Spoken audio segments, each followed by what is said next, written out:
बोलिए करुणा के सागर बुद्ध भगवान की जय। छत्रपति साहू महाराज की जय। बोलिए जगत गुरु संत शिरोमणि रविदास की जय। ज्ञान की देवी सावित्री बाई फूले की जय। ज्योतिबा फूले नारायणा गुरु पेरियार की जय। मौर्य वंश के दशों महाराज की जय। बोलिए हिरण्यकश्यप बलि विरोचन महाराज की जय। मान्यवर कांसीराम व सभी मूल निवासियों की जय। इन सभी को दिल में रखकर संविधान का निर्माण करने वाले विश्वरत्न बोधिसत्व बाबा साहब डॉक्टर भीमराव अंबेडकर की जय। नमो तस्य भगवतो अरहतो सम्मा संबुद्धस्य। मैं शिव कुमार सागर सभी धम्म प्रेमियों को नमो बुद्धाय जय भीम। ये जो वाकया मैं गाने जा रहा हूँ यह काल्पनिक नहीं, पूर्ण रूप से सत्य व प्रमाणित है। इसे तमाम पुस्तकों का अध्ययन कर आदरणीय ईश्वर सिंह जी ने शब्द दिया है। यह उस समय की घटना है जब हमारे देश में समता, स्वतंत्रता, बंधुत्व की भावना रहा करती थी। कोई जाति पाति, भेदभाव, ऊंच नीच, बड़ा छोटा नहीं था। सब समान थे और आपस में मिलजुल कर रहा करते थे। सोचो सोचो, कल्पना करो कैसा रहा होगा वो दृश्य। यहाँ के मूल निवासी राजा महाराजा हुआ करते थे। महाराज हिरण्यकश्यप, महाराज बलि, महाराज विरोचन, चंद्रगुप्त मौर्य एवं सम्राट अशोक सहित मौर्य वंश के 10 महाराज। परंतु हमारे देश पर मध्य एशिया से आए हुए आर्यों का आक्रमण होता है। सभी मूल निवासी राजा महाराजाओं को साथ लाए हुए मदिरा पिला पिलाकर, छल कपट से मारकर उन्हें दानव, राक्षस नाम दे दिया जाता है और मारने वाले को खुद को भगवान का अवतार बता दिया जाता है। और सभी मूल निवासियों को बंदी बनाकर 4 वर्ण ब्राह्मण, क्षत्रिय, वैश्य, शूद्र तथा 6743 जातियों में बांट देते हैं तथा अपनी गुलामी करने हेतु कार्य बांट देते हैं। जैसे नाई हमारी हजामत करेगा, धोबी कपड़ा धोएगा, अहिर हमें दूध घी देगा, कोयरी हमें सब्जी उगा कर देगा, चमार चमड़ा छीलकर जूते बनाएगा, गणेरी भेड़ से ऊन कंबल देगा, कहार पानी भरेगा, कुम्हार घड़ा बनाएगा, लोहार कुर्सी मेज बना कर देगा, इत्यादि इत्यादि कार्य बांट देते हैं। छुआछूत की भावना चरम सीमा पर पहुंच जाती है। शूद्रों के ऊपर कहर ढाए जाते हैं। उसी समय 14 अप्रैल 1891 को मध्य प्रदेश इंदौर के महू छावनी में पिता रामजी राव के यहाँ माता भीमाबाई की गोद में एक अद्भुत बालक का जन्म होता है।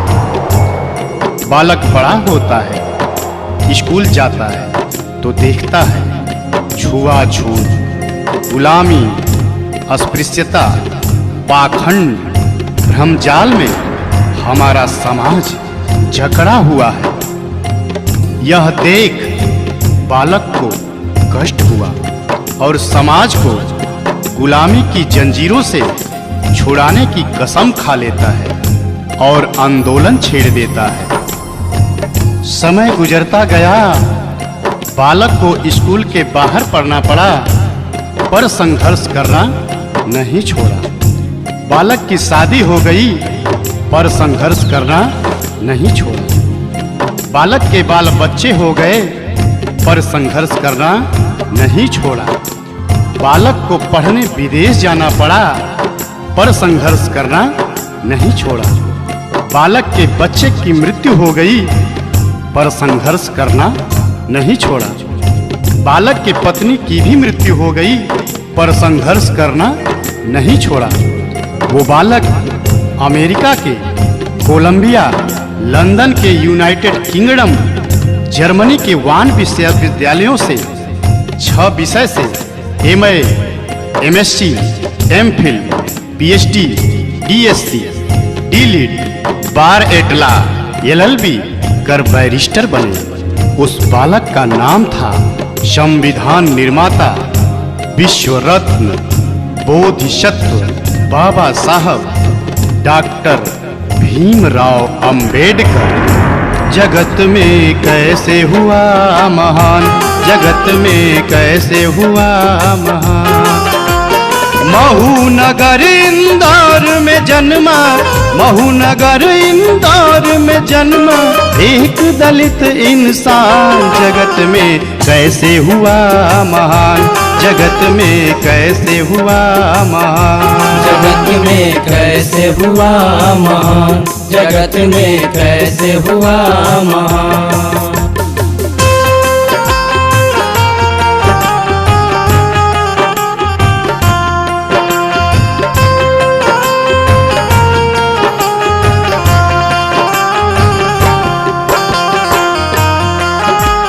फिर बाबा साहब का बचपन बहुत ही कष्टदायक गुजरता है। कैसे? अछूत में बचपन बीते, पढ़ते जख्मों को सीके। कहीं पानी नहीं मिलता, गला पानी बिन सूखे। कहीं पानी नहीं मिलता, गला पानी बिन सूखे। मदरसा पढ़ने जाते, सब छुआछूत मनाते। बैठ के बाहर सोचो, कैसे वो ध्यान लगाते। बैठ के बाहर सोचो, कैसे वो ध्यान लगाते। सबको समान बनाने का था, सबको समान बनाने का था। दिल में भरा तूफान, जगत में कैसे हुआ महान, जगत में कैसे हुआ महान। जगत में कैसे हुआ महान, जगत में कैसे हुआ महान।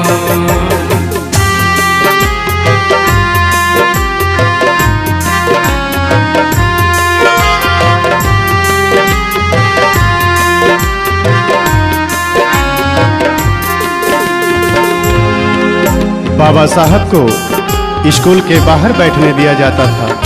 प्यास लगने पर पानी नहीं दिया जाता था, पर साहब पढ़ते रहे। फिर बाबा साहब की शादी रमाबाई से हो जाती है, बाल बच्चे हो जाते हैं। बाबा साहब संघर्ष करते हैं। एक बार बच्चे को डबल निमोनिया हो जाता है और बच्चा बीमार पड़ जाता है। बाबा साहब को खत मिलता है। खत में क्या लिखा होता है? बेटे का स्वास्थ्य है गड़बड़, साहब तुम जल्दी आओ। पास पैसे नहीं मेरे, आके इलाज कराओ। पास पैसे नहीं मेरे, आके इलाज कराओ। पर बाबा साहब क्या करते हैं? तार जब फिर से आया, संदेशा गंभीर पाया।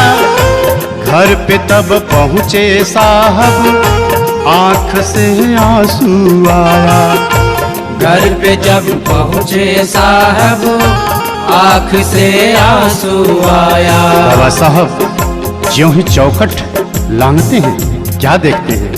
धन के अभाव में राज रतन, दवाया भावों में राज रतन छोड़ चुका था प्राण। जगत में कैसे हुआ महान, जगत में कैसे हुआ महान, जगत में कैसे हुआ महान, जगत में कैसे हुआ महान।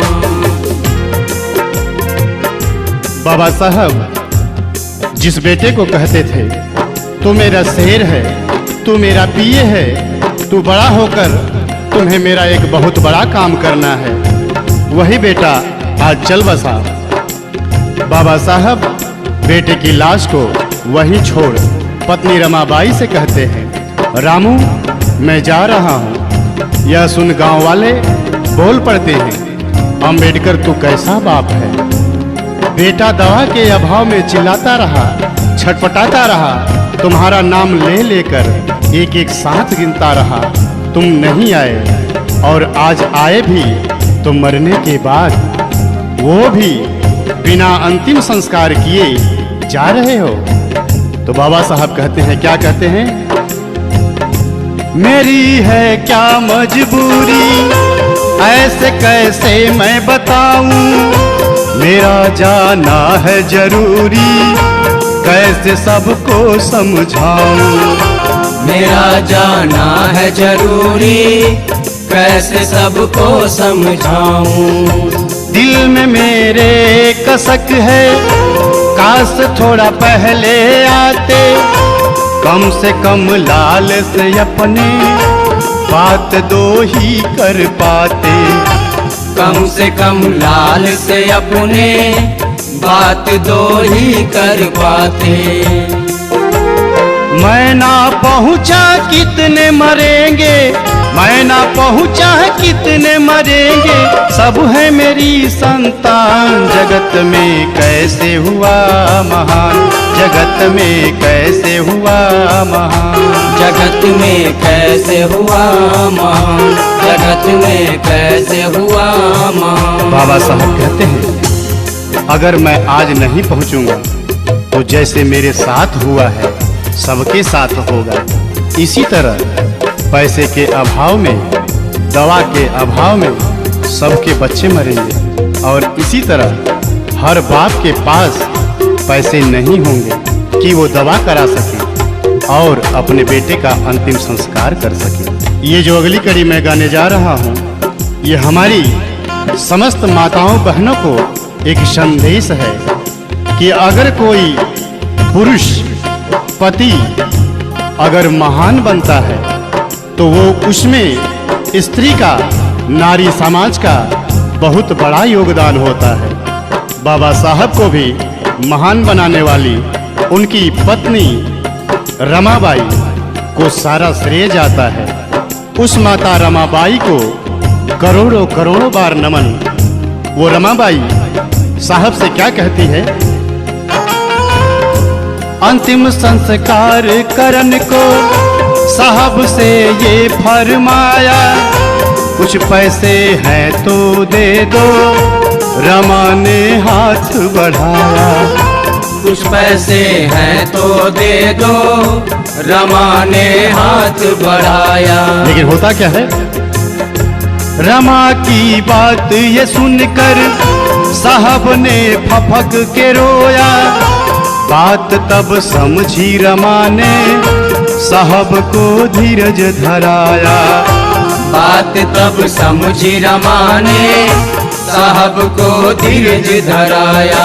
बेटे को साड़ी में लपेटे, बेटे को साड़ी में लपेटे चली रमा शमशान। जगत में कैसे हुआ मान, जगत में कैसे हुआ महान, जगत में कैसे हुआ महान, जगत में कैसे हुआ महान।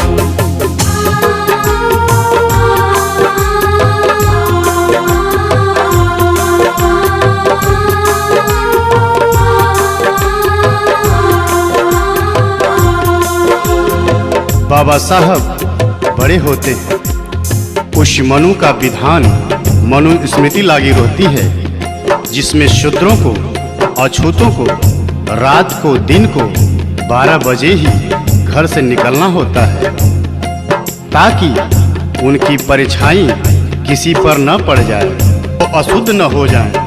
थूकने के लिए गले में मटकी लटका दिया जाता था, कमर में झाड़ू बांधकर चलना पड़ता था।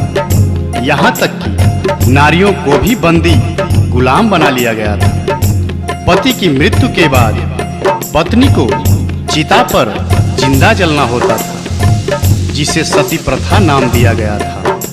शूद्रों को धन रखने का अधिकार नहीं था, अपने बच्चे का नाम रखने तक का भी अधिकार नहीं था। लेकिन बाबा साहब ने 19-20 मार्च को 1927 को महाड़ सत्याग्रह आंदोलन करते हैं, जो पानी के लिए होता है।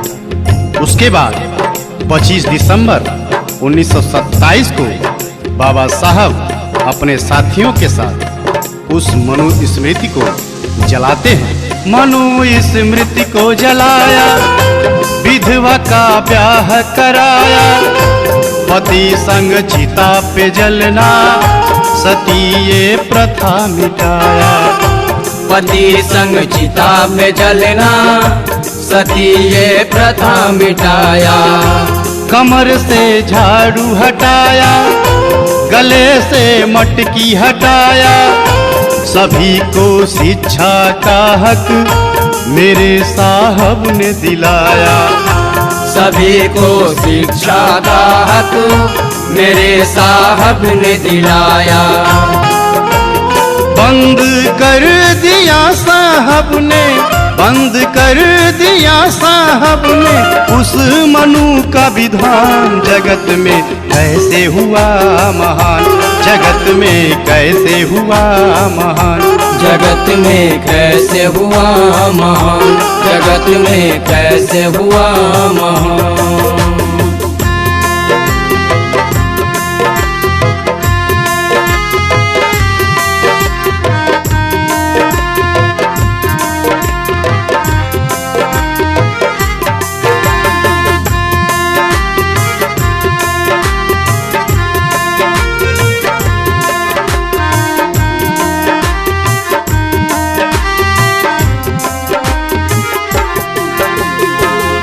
इसके बाद बाबा साहब गोलमेज सम्मेलन में पहुंचकर 4 मांग रख देते हैं। पहला, वयस्क मताधिकार।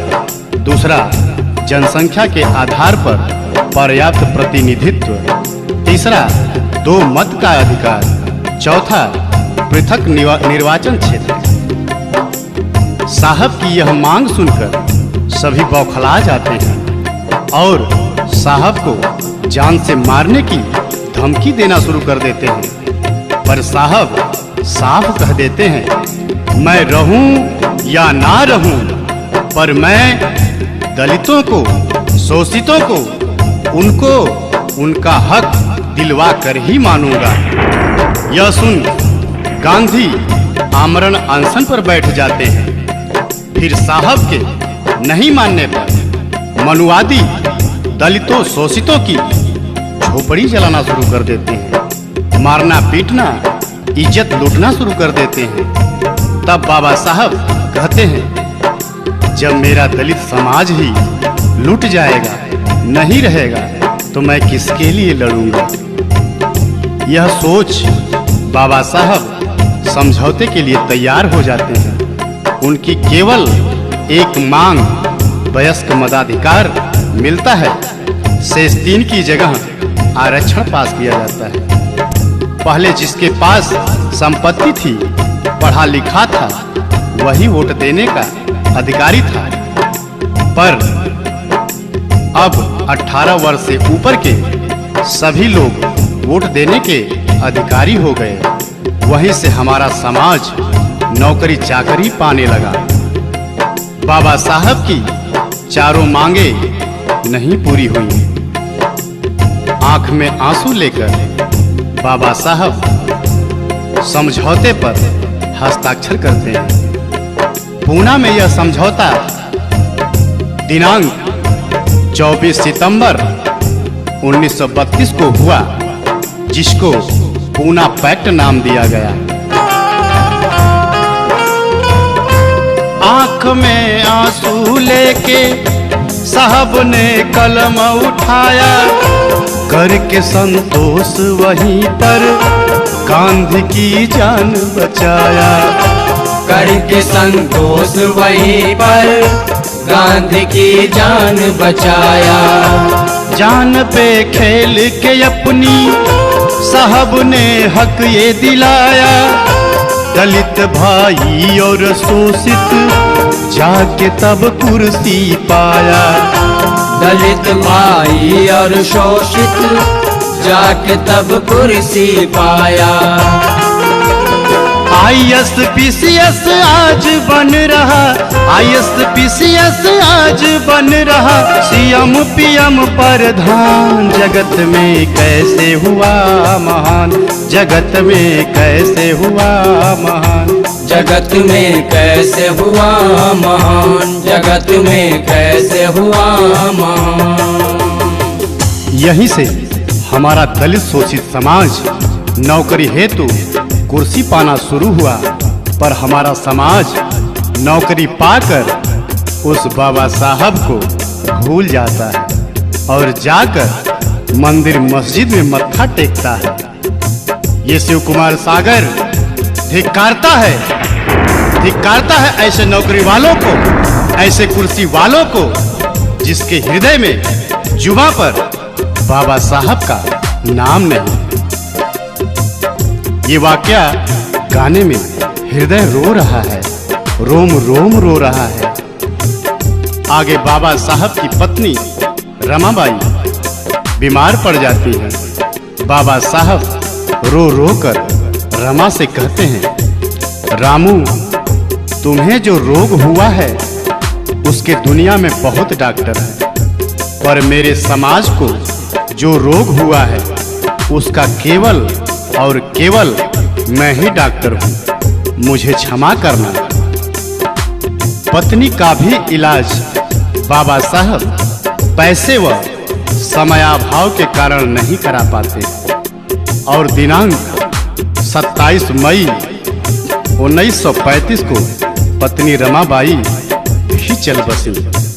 इसके बाद 13 अक्टूबर 1935 को बाबा साहब सिंह गर्जना करते कहते हैं, मैं एक हिंदू अछूत पैदा हुआ, ये मेरे बस में नहीं था, पर मैं एक हिंदू के रूप में नहीं मरूंगा, ये मेरे बस में है। और बाबा साहब दिनांक 14 अक्टूबर 1956 को नागपुर में अपने 5 लाख अनुयायियों के साथ बौद्ध धर्म ग्रहण करते हैं। इसके बाद दिनांक 6 दिसंबर 1956 को साहब इस दुनिया से हमसे सबसे विदा ले लेते हैं। वो 3 बात समझा के गए, वो 3 बातें क्या है? साहब का कथन है सच्चा, शिक्षित और संगठित हो जा, जान लो अपने हक को, मिल के संघर्ष किए जा। जान लो अपने हक को, मिल के संघर्ष किए जा। हमको सम्मान दिया है, जग में पहचान दिया है, बन के बौद्धिष्ट ये जीवन जगत के नाम किया है। बन के बौद्धिष्ट ये जीवन जगत के नाम किया है। जाते जाते दे गए साहब, जाते जाते दे गए साहब, हमें सफल संविधान। जगत में कैसे हुआ महान, जगत में कैसे हुआ महान। महू नगर इंदौर में जन्मा, महू नगर इंदौर में जन्मा एक दलित इंसान। जगत में कैसे हुआ महान, जगत में कैसे हुआ महान। जगत जगत में कैसे हुआ महान, जगत में कैसे हुआ महान।